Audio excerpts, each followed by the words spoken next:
So, Jay Smith made a video claiming that Muhammad, peace be upon him, never existed. I made the short response, about 9 minutes long, debunking his claim. And over a year later, finally, he's able to respond to that. And he puts out an hour and a half of content. And boy, was it a dumpster fire. Why are you doing this to yourself, Jay? Why are you doing this? You asked me excellent question. Guys, even though this is a refutations video, I'm going to be providing you with some important information about how to deal with Islamic history and Islamic sources specifically. So pay attention to that stuff. Even though, yes, this is going to be a bit entertaining, and I'm going to be highlighting the 3 dumbest things that Jay Smith says in his video. And wallahi, I mean, there's so much ridiculous stuff that he mentions within. I just don't have time to cover all of it. But what I would like you to do is to actually watch my previous video on the subject. And he actually plays the full, well, not the full thing, he plays most of it. And note down the arguments that I make and notice how he avoids them. He just like sits there watching and completely ignoring what I'm saying. So yeah, what I'm going to be doing here is I'm just going to be highlighting the top 3 dumbest things, the dumbest claims by Jay Smith. But before doing that, I just want to highlight one little thing. You see, in the beginning of my previous video, in the beginning of my refutation to him, I state that I have a question at the end of my video. But ignorance isn't their main issue. The much bigger issue is a lack of consistency, and I have a question for these guys that will help us get to the bottom of things. I hope that their viewers, the Christian audience, ask them and press them on the questions I'm going to be asking them towards the end of the video. As you can notice here on the side, we actually have Jay watching me saying that I'm going to ask a question at the end. But he never plays my question, even though my question is 30 seconds after the part in the video that he stops at. And the question is, why would you do that, Jay? It's like my only question that's directed to you in the video, and you're skipping that? So I'm going to play it right now, and hopefully next time you can attempt to answer it. Anyways, as I was mentioning earlier, I have a question for these two that's gonna help us get to the bottom of this. What's your criteria, Ya Jay and Ya Fadi, for an authentic historical event? Does it need to be from an eyewitness? Does it need to be written at that specific place? Please give us details in order for us to determine whether Islam or the history of Islam is reliable, and to determine if the history of Christianity is reliable as well. It's only after you provide us with a detailed criteria that we can finally get to the bottom of this. But I'll tell you this, you cannot have a criteria and be consistent with it, because the most minute information about the Prophet, peace be upon him, is more authentic than major doctrinal attributions to Jesus. From our historical reports, we can prove that Muhammad, peace be upon him, ate chicken, while you cannot even prove that Jesus, peace be upon him, claimed to be God. So I implore the Christians that are watching this video to go back to Jay and ask him why. Actually, don't even ask him why he skipped out on the question. Just say, Jay, please answer the question, because we're curious as well. Because at the moment, it's just a bad look, Jay. It's just a bad look. And now that I'm done with that, we can go to the 3 dumbest things that Jay Smith says in his video. Now, the least of the 3 stupidest points is the claim by Jay Smith that Imam Malik and Imam Ahmed are companions of the Prophet, peace be upon him. Now here is the Sahaba, and remember, this is what Farid really was excited about. He was excited about these guys: the Muwatta ibn Malik, the Sahifa of Haman bin Munabi, the Musnad of Ibn Hanbal, the Musnaf of Abdul Razak, the Musnad of Al-Tayalisi, and he kept on pulling them off. I have it here. I have it here. I have Malik. I have Munabi. I have here Hanbal. I have here Razak, and he put them up real quickly so that we wouldn't really take a look at. And he says, "See, Jay, these are all from the time of the Prophet himself. These are the Sahaba. These are the companions. And then some are the Tabi'un, like Abi Shayba. These are ones that come a little later, but they know it from the Sabi'un, the Sahaba." So here's the crazy thing. You look at that and say, wow, that's true. These guys really were there. They were just like Matthew, Mark, Luke, and John. They were there witnessing what Muhammad did. So firstly, this is absolutely false. I've never said this, and no student of knowledge has ever said this. No scholar has ever said this. Actually, if you look into the graph, it seems like Jay refers to Malik here as Malik, and he refers to him here as Ibn Malik. He's got no idea what he's doing, to be honest. And the first thing you should be doing, Jay, is you should be thanking me for helping you with the argument.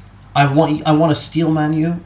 I want your arguments to be as strong as possible, because this is just embarrassing for you. And at the moment, the Muslims that are watching this, they're in complete shock that someone who's seen as an expert, like yourself, someone with a large following, can make a ridiculous claim like that. To say that Imam Malik, Imam Ahmed, and Abdul Razzaq, and At-Tayalisi, and whomever, they're companions of the Prophet, peace be upon him. That's crazy, Jay. That's insane. I just want to remind you, that's the least of the three dumbest points that Jay makes. Let's move on to number 2. The man who really is responsible for that book called The Life of Muhammad, this book right here that I have in my hand, is not Alfred Guillaume, and it's certainly not Ibn Hisham. That's what I want to get at. And this is what Farid is not talking to you about, because he may not know this. This book, this huge compilation that we're looking at, that's been attributed to Ibn Hisham, attributed to what's his name? I'm going to get his name right. Al-Bakai, attributed to Ibn Ishaq. Bakai, and then Ibn Hisham, those three, none of this comes from them. So where does this come from? This huge tome that we all use. It comes from this gentleman that you see on the screen here. His name is Heinrich Ferdinand Wustenfeld, a German scholar who between 1858 and 1860 in Germany took going to 4 different German cities. Let me repeat that. German cities, going into the libraries of those German cities and grabbing as many different bits of stories in Arabic. These are all Arabic stories. He's an Arabist himself. He put together what he considered to be the life of Muhammad, the Sirah of Muhammad. And then he published it in 1860, attributing this to Ibn Hisham. So he puts it back to a man named Ibn Hisham. Not one word that we see in this book comes from Ibn Hisham. It was created 160 years ago by that German scholar. So therefore, the man who Muslims are dependent on to know who their prophet is, to know what he did, is an elderly German linguist who wrote Muhammad's story 160 years ago, that 1,000 years too late. Now, I don't know if Fadi's aware of that. He may not. Nonetheless, Muslims need to answer that, because where is this Ibn Hisham's extant manuscript? Okay, show it to me. So here is a copy of Sirat ibn Hisham. This one is actually a full copy of the book, written in beautiful font. It starts off with a table of contents. You can actually find this specific copy in the Baghdadli Wahbi Effendi library, which is a part of the Sulaymaniya library in Istanbul. This specific copy was written way before Wustenfeld was ever born, by the way. Oh, and you can find plenty of copies of Ibn Hisham all across the world. You can find them in libraries in Saudi, in the National Library of France, and even the Chester Beatty Library in Ireland. So yeah, Jay, we can't really blame the Germans for everything. Now, this is my copy of Sirat ibn Hisham, and it was edited by Muhammad al-Sa'a and Ibrahim al-Ibyari, as well as Abdul Hafiz al-Shalabi. And pretty sure that those aren't German names. Now, what Jay needs to be aware of is the editor of the manuscript is not a scribe. A scribe is not the author. Those are 3 different occupations or positions. The author is the person who writes the original work. A copyist is someone who copies it or copies a copy of the original work. And the manuscript editor is the person that brings it out to the world for distribution by taking it to a publishing house after editing it. Those are 3 different things. So no, Jay, Wustenfeld is not the author of Sirat ibn Hisham. Now, I can't believe that I have to explain this stuff to Jay, and I'm going to be charitable here. So I'm just going to assume that Jay, who's allegedly an expert in this stuff, is pretending to be stupid. Now, let's move on to the next dumb point. So, for instance, Abu Dawud, the first extant manuscript, does not exist until the 11th century.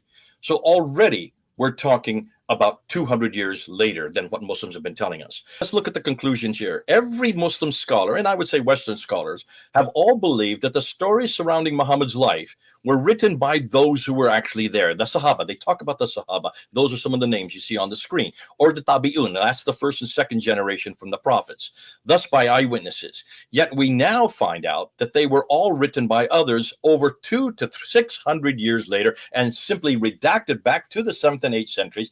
Thus, I would suggest they are all fraudulent. None of them are true. And that's why the Farids of the world, they need to be careful, because we're going to hang them on this. From here on out, we're just going to keep on showing these timelines. You need, and this is something that Muslims don't like me to do, and I keep on doing it.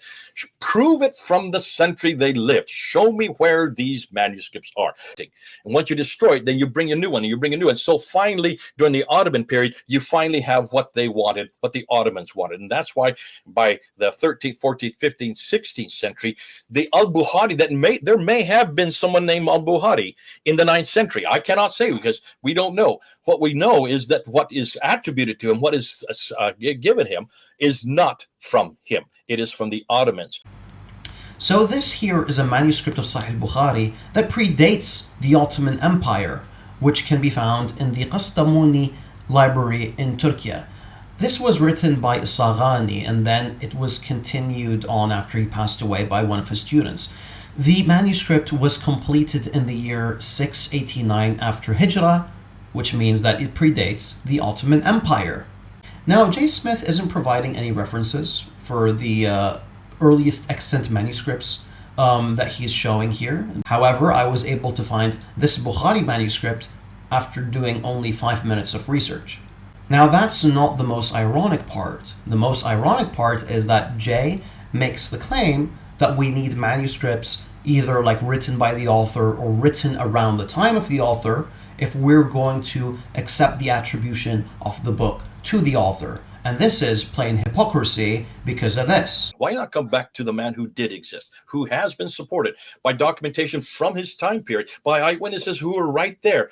This is the God who took on human form and took on and died on the cross for us, you and me. This is the God who's done everything for you, because without Jesus Christ, who is well documented historically, not only just by those who were there and who saw him and who heard him, but by many of those who are outside of the Christian sphere, people like historians, Roman historians, like Tacitus, or Jewish historians like Josephus. Now, the reason why this is hypocrisy is because the earliest extant manuscript of Josephus traces to the 11th century, and you can find it in Milan, Italy, 1,000 years after Jesus. The same can be said about the Annals of Tacitus. You can find it in Florence in Italy, again in the 11th century. That was the earliest extant manuscript, again 1,000 years after Jesus. Now, J. Smith has an issue with Islamic manuscripts because they're 200 to 300 years after the times of the authors, but he doesn't mind relying on manuscripts that support the Christian tradition, even though they're disconnected from the authorship by 1,000 years?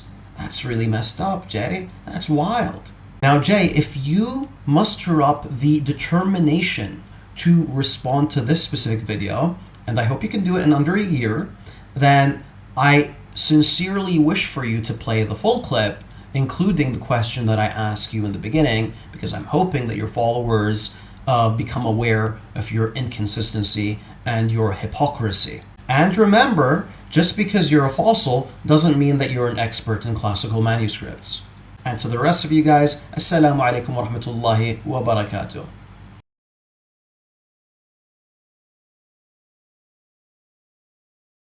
Farid brings up a comment, and he says, we as Muslims, we even know what Muhammad did. We know that he ate chickens. See how specific we know? Whereas you Christians, you can't even prove that Jesus claimed to be God. What a comparison. I laughed when I heard that.